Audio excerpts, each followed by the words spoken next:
اعوذ باللہ من الشیطان الرجیم بسم اللہ الرحمن الرحیم رب اشرح لی صدری ویسر لی امری واحلل عقدۃ من لسانی یفقہوا قولی۔ معزز ناظرین، نجیب اللہ نیازی کی طرف سے السلام علیکم۔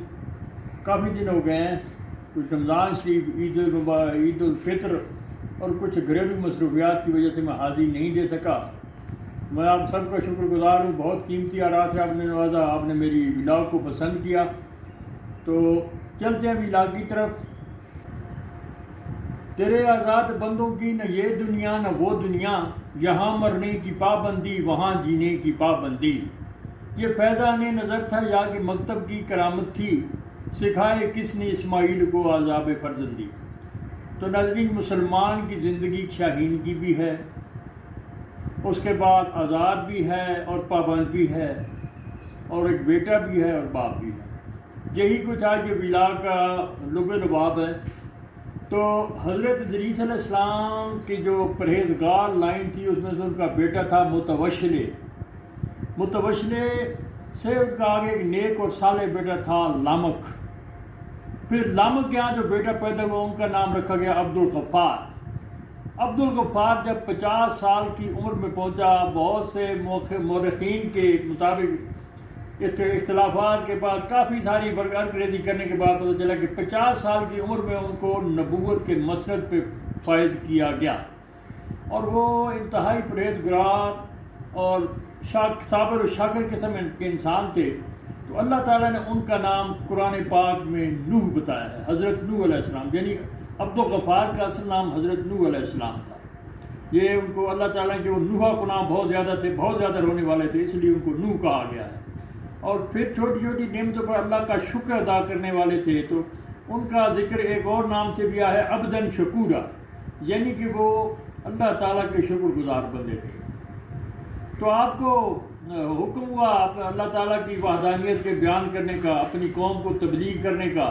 آپ کی قوم بہت زیادہ مشرک ہو چکی تھی، اور اس کی ایک خاص وجہ یہ تھی کہ حضرت ادریس کے بعد جو 5 آدمی تھے جو انتہائی بزرگ و پرہیزگار، بزرگ و برتر انسان تھے، ان کا نام تھا ود، سوا، یعوق، یغوث اور نصر۔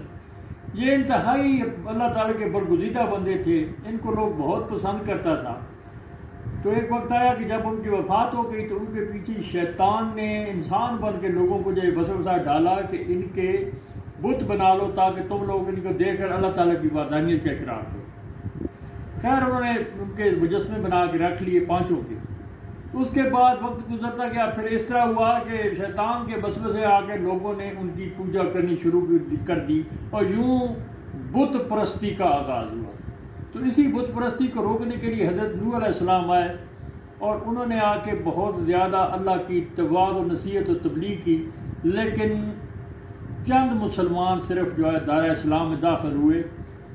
تو زیادہ تر امیر کبیر لوگ تھے، وہ کیا کہتے ہیں کہ حضرت نوح علیہ السلام کی اظہار ثانی کرتے تھے، تکلیف دیتے تھے، اور جب بھی کوئی بات کرتے واضح و نصیحت کی تو وہ کہتے اے نوح، تیرے پاس کیا ثبوت ہے کہ تو اللہ کا نبی ہے؟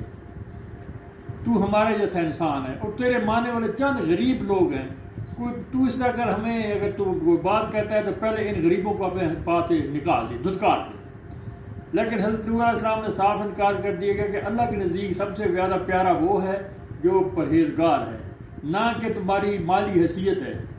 تو بات یہ ہے کہ اسلام کے دامن میں سارے غریب ہیں۔ اقبال نے بھی کہا تھا کہ جا کے ہوتے ہیں مساجد میں سفارا تو غریب، زحمت روزہ جو کرتے ہیں گوارا تو غریب، نام لیتا ہے اگر کوئی ہمارا تو غریب، پردہ رکھتا ہے اگر کوئی تمہارا تو غریب، عمرہ نشہ دولت میں ہے غافل ہم سے، زندہ ہے ملت بیضا غربا کے دم سے۔ یہ جواب شکوہ سے میں نے ایکسٹریکٹ کیا ہے۔ تو وہی غریب و غربا ہی رہے، یہاں تک کہ پھر انہوں نے یہ کیا کہ ان کے جو حضرت نوح علیہ السلام کی بہت لمبی عمر تھی، عمر پہ بھی اختلاف ہے، وہ آگے چل کے بتاتا ہوں، بہت لمبی عمر تھی۔ عمر کے اس حصے میں جا کے تو جو ان کے زمانے کے لوگ مردن والے ہوتے تھے تو وہ اپنے بچوں کو کہہ جاتے کہ نوح جو ہے بہت پرانا پاگل ہے، دیوانہ ہے، اس کی بات پر یقین نہ کرنا۔ اس طرح کر کے حضرت نوح علیہ السلام کی 950 سالہ تبلیغی زندگی میں کوئی بندہ اسلام کی طرف نہ آیا۔ اور میں آپ کو بات کر رہا ہوں کہ جب یہ توعظ و نصیحت کی بات کرتے ہیں تو انہوں نے پھر پروگرام بنایا کہ اس طرح کرو یار، نوح کو تکلیف دے، اس کو مار ڈالو۔ کئی دفعہ ان کو مار مار کے لو لہان کر کے بے ہوش کر دیا جاتا. جب وہ اٹھتے تو پھر اللہ کا نام لے کے پھر وعظ و نصیحت پہ شروع ہو جاتے.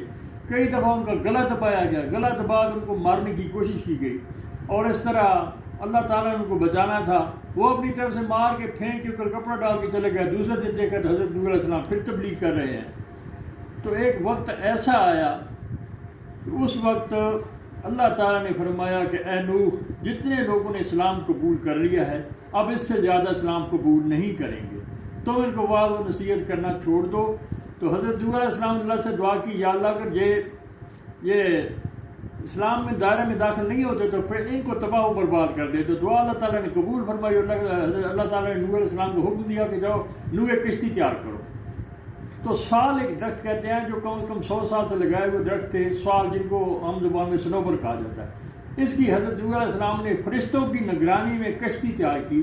اور بعض مورخین کے نزدیک اختلاف کے بعد یہ ہے کہ وہ 300 گز لمبی, 50 گز چوڑی اور 30 گز اونچی کشتی تھی جس کی 3 منزلیں تھیں.